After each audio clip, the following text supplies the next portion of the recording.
नमस्ते। विज्ञान प्रविधि कार्यक्रम हेरेर बस्नुहुने सम्पूर्ण दर्शकहरूमा हार्दिक स्वागत तथा अभिवादन। नेपाल विज्ञान तथा प्रविधि प्रज्ञा प्रतिष्ठान नास्टद्वारा सञ्चालन गरिने यो कार्यक्रम हरेक शनिबार यसै बेला अर्थात् साँझको 5 बजे प्रसारण गर्ने गरिन्छ र यसलाई यहाँहरूले आइतबार बिहान 11:30 बजे पुनः हेर्न सक्नुहुनेछ। अब लागौँ आजको सामग्रीहरूतर्फ।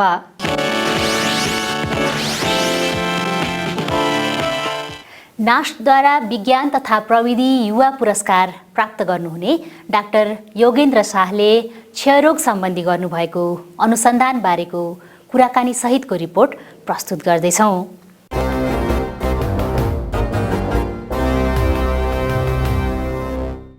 ट्युबरकुलोसिस टिबी अर्थात् क्षयरोग माइकोब्याक्टेरियम ट्युबरकुलोसिसको संक्रमणबाट लाग्ने रोग हो।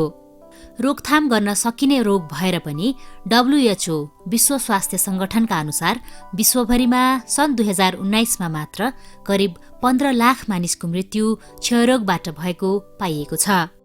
विश्व स्वास्थ्य संगठनको चाहिँ तथ्य हेरेपछि चाहिँ 2015मा तपाईको चाहिँ हामीले चाहिँ टोटल चाहिँ 45,000 केसहरू इस्टिमेट छ। त्यो केसहरू एक्टिभ केस हो। त्यो मध्येमा पनि 20,000 चाहिँ केसहरू चाहिँ इस्टिमेट केस छ। त्यो मध्ये पनि तपाईको 1,000-2,000 देखि 3,000 मान्छेहरू चाहिँ योबाट चाहिँ प्रभावित भएका छन्, चाहिँ डेड केसहरू छ। अनिपछि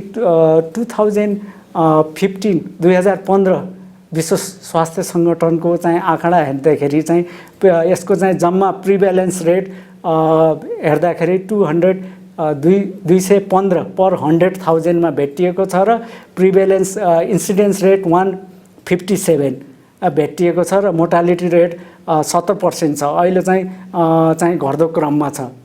सन् 1882मा वैज्ञानिक रोबर्ट कोचले सर्वप्रथम क्षयरोग पत्ता लगाएका थिए, जसका लागि उनलाई नोबेल पुरस्कारबाट पनि सम्मानित गरिएको थियो। क्षयरोग एक सरुवा रोग हो जुन रोगी व्यक्तिले खोक्दा, हाच्छिउँ गर्दा र खकारबाट निरोगी व्यक्तिमा सर्ने गर्दछ। यस रोगले मुख्य रूपमा फोक्सोमा असर गर्दछ भने फोक्सो बाहेक शरीरका अन्य भागहरू जस्तै मृगौला, घाँटी, हड्डी, तन्तु आदिमा समेत यस रोगले असर पार्न सक्दछ। फोक्सोमा लाग्ने क्षयरोगलाई पल्मोनरी क्षयरोग र अन्य अङ्गहरूमा लाग्ने क्षयरोगलाई एक्स्ट्रा पल्मोनरी क्षयरोग भन्ने गरिन्छ। क्षयरोगका लक्षणहरूमा तौल घट्नु, थकान महसुस हुनु, स्यास्या हुनु, ज्वरो आउनु, राति पसिना आउनु आदि पर्दछन्। यदि फोक्सोको क्षयरोग हो भने 3 हप्ता वा त्यसभन्दा बढी समयसम्म खोकी लागिरहनु, खकारमा रगत देखिनु, छाती दुख्नु जस्ता लक्षणहरू देखा पर्दछन्। सामान्यतया यो चाहिँ क्षयरोगको लक्षणहरू चाहिँ ज्वरो आउने, खोकी लगातार 2 देखि 3 हप्ता खोकी आइराख्ने, अनि चाहिँ खकारमा रगत देखिने र पहिलेको तौलमा चाहिँ घट्ने, यो चाहिँ यस रोगको लक्षण हो। HIV संक्रमित व्यक्ति, पोषणयुक्त भोजनको कमी भएका व्यक्ति, भिडभाडमा धेरै रहने व्यक्ति, त्यसैगरी फोक्सो सम्बन्धी समस्या भएका व्यक्तिहरूमा क्षयरोगको जोखिम धेरै रहन्छ। छातीको एक्सरे तथा खकारको परीक्षणबाट क्षयरोग हो वा होइन भनी पत्ता लगाउन सकिन्छ। टिबीको चाहिँ 4वटा ड्रग हुन्छ।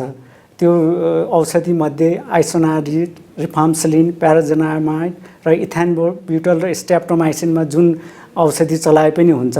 यो चाहिँ 4वटा औषधि चाहिँ 4 मन्थ रेगुलरली चाहिँ खानुपर्छ, प्लस 4 महिना पछाडि रिफाम्सिलिन र आइसोनाइड 2 महिना खानुपर्छ। टोटल चाहिँ न्यू केसलाई 6 महिना हुन्छ र यदि चाहिँ रिल्याप्स केस, बल्जियो केसमा चाहिँ यसको चाहिँ तपाईँको चाहिँ अलिक भिन्न प्रकारले औषधि खानुपर्छ। यो 20 महिनासम्म पनि खानुपर्छ। मानव जातिमा क्षयरोग माइकोब्याक्टेरियम ट्युबरकुलोसिसले नै सार्ने गरेको भए तापनि कहिलेकाहीँ भने माइकोब्याक्टेरियम ओरिजिस, माइकोब्याक्टेरियम बोभिज लगायतका जनावरमा क्षयरोग लगाउने जीवाणुको संक्रमण मानव जातिमा पनि भेटिने गरेको छ। माइक्रोब्याक्टेरियम ट्युबरक्लोसिस भनेको यो चाहिँ जेनेटिकली रिलेटेड माइक्रोब्याक्टेरियम ट्युबरक्लोसिस स्पिसिस हो। अनिपछि यसले चाहिँ ह्युमनमा पनि टिबी कज गर्छ र अदर एनिमलमा पनि। अनिपछि यसको चाहिँ यो भित्र चाहिँ माइक्रोब्याक्टेरियम ट्युबरक्लोसिस आउँछ र माइक्रोब्याक्टेरियम एफ्रिकानम, यो दुईटा ले चाहिँ ह्युमनमा टिबी कज गर्छ। अरू चाहिँ हाम्रो चाहिँ ओरिजी, अदर माइक्रोब्याक्टेरियम बोबिस, यसले चाहिँ एनिमलमा यो रोग कज गर्छ। जसरी माइक्रोब्याक्टेरियम ट्युबरक्लोसिसले मात्र ह्युमनलाई चाहिँ यो टिबी कज गर्छ। धेरै रियर केसमा मात्र यो चाहिँ बोबिसहरूमा सर्ने गर्छ। अनि बोबिस भनेको पनि माइक्रोब्याक्टेरियम बोबिस भनेको चाहिँ यो चाहिँ एनिमलमा मात्र हुन्छ, तर रियर केसमा यो ह्युमनमा पनि मान्छेमा पनि सर्न सक्छ यो रोग। क्षयरोगको उपचार गर्न दिइने औषधिहरू विरुद्ध जीवाणुले प्रतिरोधात्मक क्षमता विकास गरी औषधि प्रयोग गर्दा पनि रोग नियन्त्रणमा नआउनुलाई multi drug resistance TB MDR TB भनिन्छ। टिबीका 4वटा औषधिमध्ये यदि चाहिँ 2टा औषधि आइसोनाइट र रिफाम्सलिन चाहिँ हाम्रो रेजिस्टेन्स हुन्छ भनेपछि, यसले काम गर्न छोड्यो भनेपछि यसलाई नै मल्टी ड्रग रेजिस्टेन्स भनिन्छ। औषधिका विरुद्ध क्षयरोगको ब्याक्टेरिया प्रतिरोधी बन्दै गएर झन भयावह रूप लिन सक्दछ र अन्ततः एक्सट्रिमली ड्रग रेजिस्टेन्ट XDR टिबीमा परिणत हुन सक्छ। माइकोब्याक्टेरियम ट्युबरकुलोसिस जीवाणुका 7वटा लिनेजहरू रहेकोमा तेस्रो लिनेजले भारतमा धेरै प्रभाव पारेको पाइन्छ। भारतसँग सिमाना जोडिएको नेपालमा पनि उक्त सेन्ट्रल एसियन स्ट्रेनका जीवाणुको प्रभाव बढी भेटिएको छ। मेरो चाहिँ मुख्यतः अनुसन्धान माइक्रोब्याक्टेरियम ट्युबरक्लोसिस अन्तर्गत हाम्रो 7वटा लिनेज हुन्छ। 7वटा लिनेज मध्ये पहिलो लिनेज इन्डो ओस्निक लिनेज भन्छ, लिनेज 1। त्यसपछि लिनेज 2 इस्ट एसियन लिनेज, त्यसलाई बेजिङ पनि भनिन्छ। तेस्रो लिनेज भनेको इस्ट अफ्रिकन लिनेज अनि क्यास र दिल्ली स्ट्रेन भनिन्छ। र लिनेज 4 भनेको युरो अमेरिकन लिनेज। लिनेज 5 र 6 भनेको माइक्रोब्याक्टेरियम एफ्रिकम 5 र 6 हुन्छ। र लिनेज 7 भनेको इथियोपिया स्ट्रेन हुन्छ। त्यो मध्ये मैले तेस्रो lineage central Asian strain Delhi, यो पहिले चाहिँ यो स्ट्रेन चाहिँ दिल्लीमा चाहिँ पत्ता लागेको हुनाले चाहिँ यो स्ट्रेनमा मैले गहन अध्ययन गरेको हो। र किन मैले यो स्ट्रेन चुज गरेको चाहिँ भन्नुको मुख्य कारण यो छ कि हामीले चाहिँ पूर्व इस्टर्नतिर हामीले चाहिँ बेजिङ चाहिँ बढी भेटिएछ र हामी पश्चिमतिर जाँदाखेरि चाहिँ central Asian strain more dominant देखिएको हुनाले हाम्रो चाहिँ नेपाल चाहिँ इन्डियासँग बोर्डर भएको हुनाले यो दिल्ली साइड यो स्ट्रेन बढी प्रिडोमिनेन्ट भएको हुनाले हामीले यो क्यास स्ट्रेनको बारेमा मैले बढी अध्ययन, यसमा चाहिँ विशेष चाहिँ मोलिकुलर टेक्निक लाएर जसरी स्पोलिको टाइपिङ, मिरुभिएन्टिआर र डिएनए सिक्वेन्सिङ लाएर हामीले चाहिँ प्रसारण श्रृङ्खला र जेनेटिक डाइभर्सिटी चाहिँ हेरेको हुँ। यही सेन्ट्रल एसियन स्ट्रेनको नेपालमा रहेको आनुवंशिक विविधता तथा प्रसारण श्रृङ्खला सम्बन्धी अनुसन्धान national zoonosis and food hygiene research सेन्टरका डाक्टर योगेन्द्र शाहले गर्नुभएको थियो। जम्मा 601 स्याम्पल हामीले चाहिँ MDR टिबी कन्फर्म केस चाहिँ हाम्रो चाहिँ कोलाबोरेसन स्टडी आज जर्मन नेपाल ट्युबरक्लोसिस सेन्टरसँग मिलेर गरेका हौँ।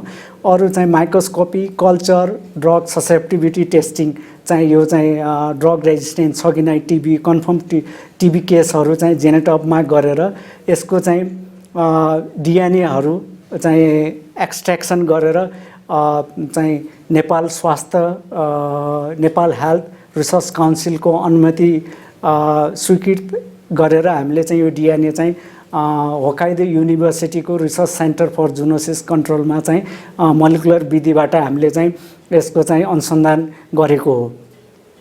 र हामीले चाहिँ 601 स्याम्पलमध्ये चाहिँ 145 सेन्ट्रल एसियन स्ट्रेनहरू चाहिँ हामीले त्योबाट जिन ब्याङ्कबाट लिएर गहन चाहिँ सेन्ट्रल एसियन स्ट्रेनको गहन अध्ययन गरेको। डाक्टर योगेन्द्र शाहले नेपालका 601 जना मल्टिड्रग रेजिस्टेन्ट टिबीका बिरामीहरूको डिएनए नमुना सङ्कलन गरी गर्नुभएको अनुसन्धान बापत नेपाल विज्ञान तथा प्रविधि प्रज्ञा प्रतिष्ठान नास्टले उहाँलाई विज्ञान तथा प्रविधि युवा पुरस्कार प्रदान गरेको थियो। 3वटा विधि चाहिँ लाएर चाहिँ हाइली जेनेटिक डाइभर्स धेरै फैलावट छ, यो जेनेटिकली डाइभर्स छ यो स्ट्रेन। हाम्रो रिसर्च गर्नेखेरि चाहिँ यो विधिबाट अपनाइसकेपछि 17वटा क्लस्टर भेटियो सिमिलर, र एउटा 17औं क्लस्टरमा भेट्नेखेरि चाहिँ 4वटा स्याम्पल चाहिँ आइसोलेट एमडिआर क्यास फ्यामिली आइसोलेट मध्ये चाहिँ 2टा स्याम्पल नेपालगञ्ज, एउटा स्याम्पल धरान र काठमाडौँको भेट्यौँ।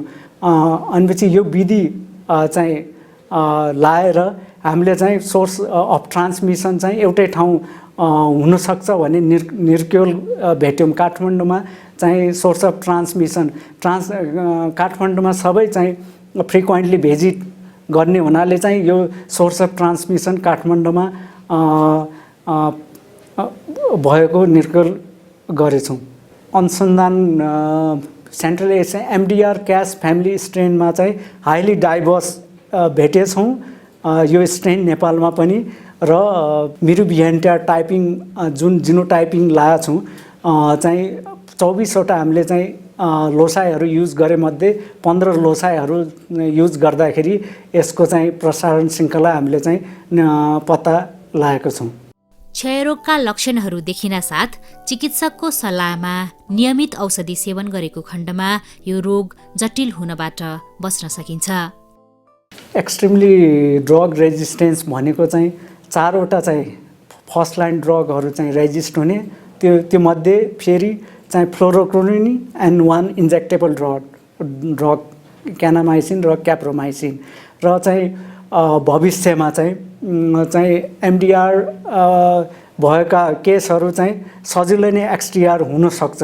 त्यसैले एक्सटिआर सेन्ट्रल एसियन स्ट्रेनमा पनि चाहिँ गहन अध्ययन गर्ने र अर्को विधि होल जिनोम सिक्वेन्सबाट चाहिँ लाएर नै यसबारेमा झन् गहन अध्ययन गर्ने मेरो चाहिँ विचार छ। नेपाल सरकारद्वारा लगभग 5 दशक अघिदेखि नै क्षयरोग नियन्त्रण कार्यक्रम लागू गरेको भए तापनि हालसम्म यो रोग नियन्त्रणमा आउन सकेको छैन। मल्टिड्रग रेजिस्टेन्स भनेपछि अरू विधिबाट पनि चाहिँ कीटाणुहरूले बस्ने उपाय खोजिरहेको हुन्छ। यो चाहिँ खास चाहिँ अब मल्टिड्रग रेजिस्टेन्स नै हुँदैन फर्स्टैमा, चाहिँ कुनै केसमा चाहिँ कसैलाई हुनसक्छ, सम्भावना छ। अब यदि चाहिँ पहिले चाहिँ उसले कुनै बिरामीले चाहिँ अरू औषधि खाएको हुनाले चाहिँ फ्लोरोक्विनिनहरू हाम्रो चाहिँ फ्लोक्सासिनहरू चाहिँ बजारमा चाहिँ इजिली एभाइलेबल हुनु भएको हुनाले चाहिँ सबै केसमा हुन्न, कुनै रेयर केसमा हुनसक्छ। यदि चाहिँ यो भएको लक्षणहरू चाहिँ थाहा पायो भनेपछि हामीले नजिकको चाहिँ स्वास्थ्य चौकीमा गएर चाहिँ फिजिसियनको सल्लाहअनुसार नै यदि चाहिँ औषधि खायो भने यो रोग निको हुन्छ। तसर्थ रोग लागेपछि त्यसको उपचार गर्नुभन्दा रोग लाग्नै नदिन हामी सजग हुनुपर्दछ। हाम्रो जस्तो गरिब देशहरूमा हाम्रो चाहिँ बसाइ खाओलाई चाहिँ धेरै हाम्रो चाहिँ सर्ने रोग हो।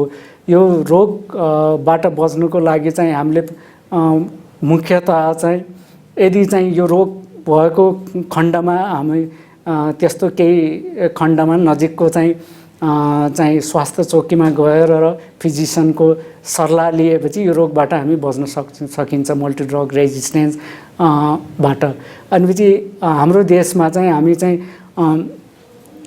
फिजिसियनको सल्लाह बिना नै औषधि लिने हुनाले चाहिँ यो रोग पनि चाहिँ एक किसिमले बल्झिन्छ, किनकि हाम्रो चाहिँ फ्लोरोक्विनिनहरू हामीले चाहिँ बजारमा सजिलै नै किन्न सक्ने हुनाले चाहिँ हामीले कुनै पनि औषधि किन्नेखेरि चाहिँ डक्टरको चाहिँ प्रिस्क्रिप्सन बिना खानु पर्छ र मुख्यतः चाहिँ prevention is better than cure, यो चाहिँ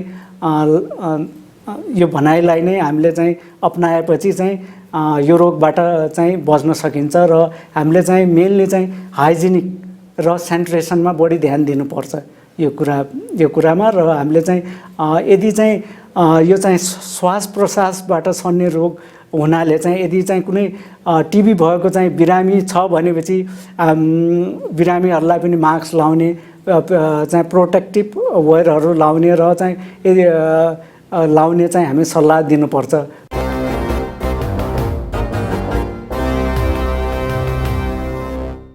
यो क्षयरोग सम्बन्धी रिपोर्टपछि जाडो गर्मी जुनसुकै मौसममा हामी चिया पिउने गर्छौँ। हाम्रो मनपर्ने पेय पदार्थ चिया बारेको यो छोटो रिपोर्ट प्रस्तुत गर्दैछौँ अबको पालोमा।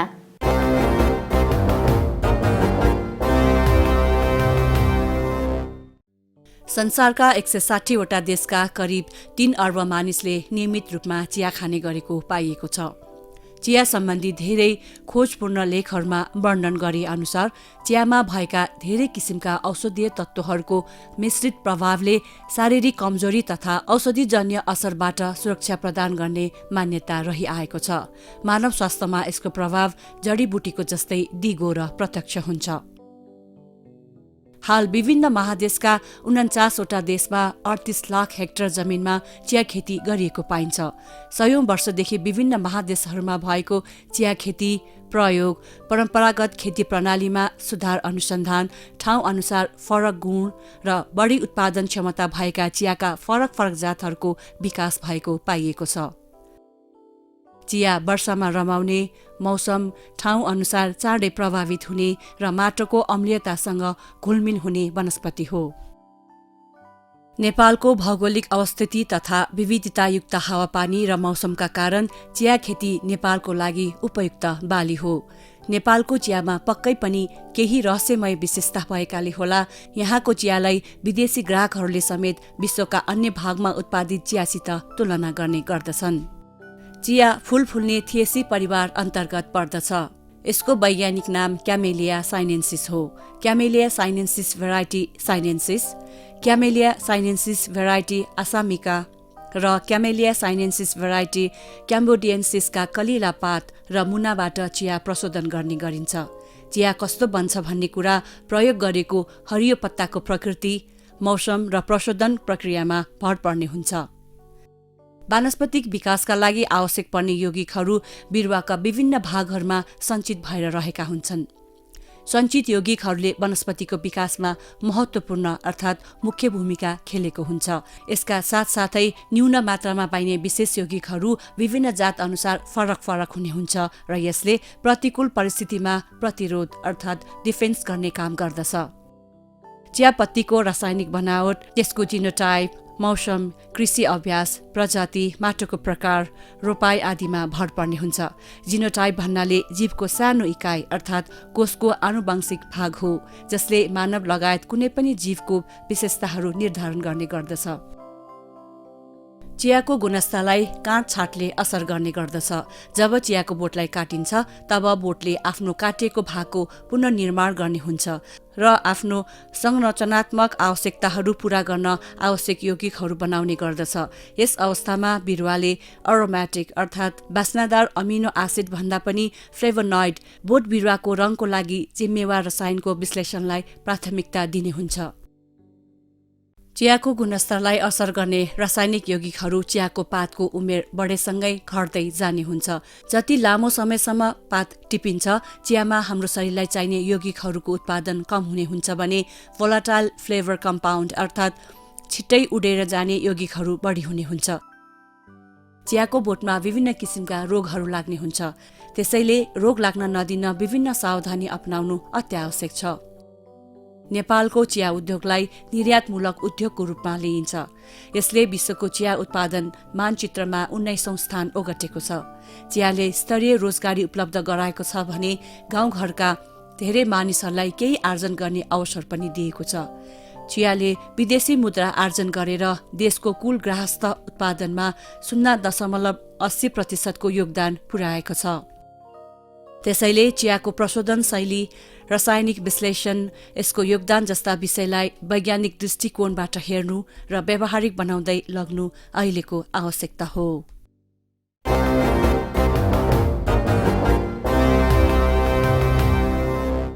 चिया सम्बन्धी यो छोटो रिपोर्टपछि जाडो मौसममा रुघा खोकीका साथै न्युमोनियाको जोखिम पनि रहन्छ। न्युमोनिया के हो त? न्युमोनिया बारेको यो छोटो रिपोर्ट अबको पालोमा।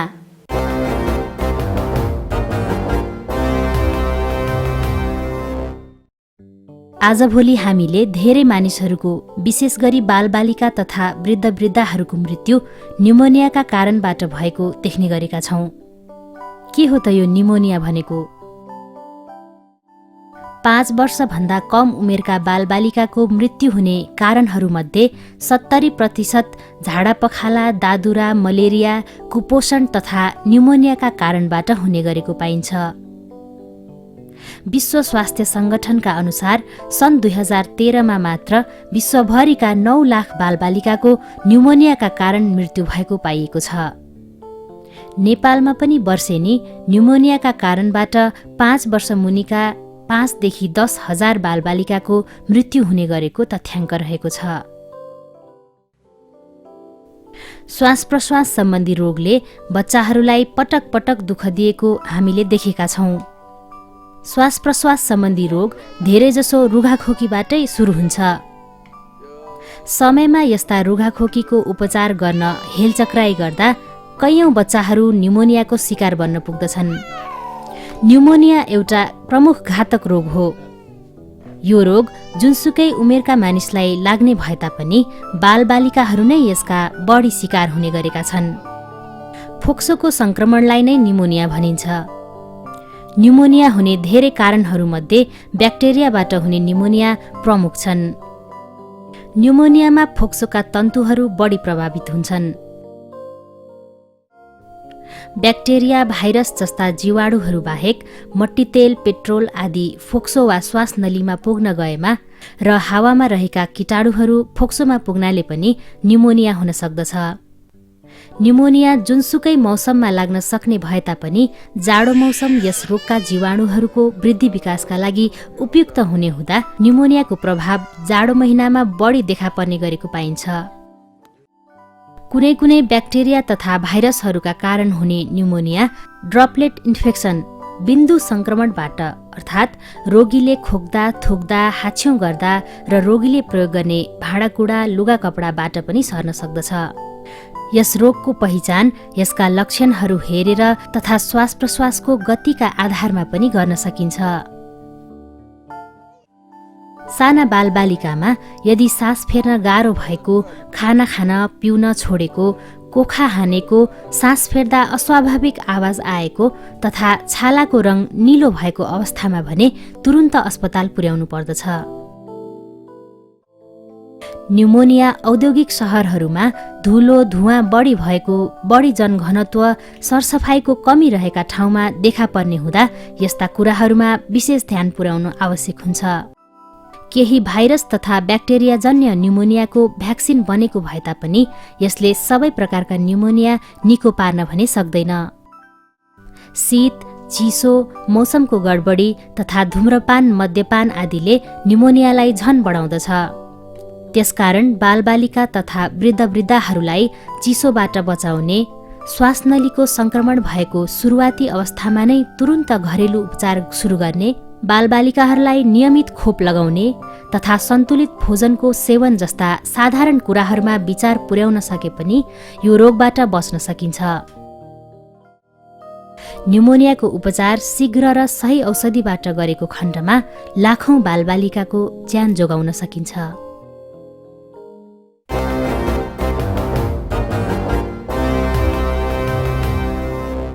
तपाईहरूलाई आजको कार्यक्रम कस्तो लाग्यो? आफ्ना सुझाव तथा प्रतिक्रियाहरू हामीलाई अवश्य पठाउनुहोला।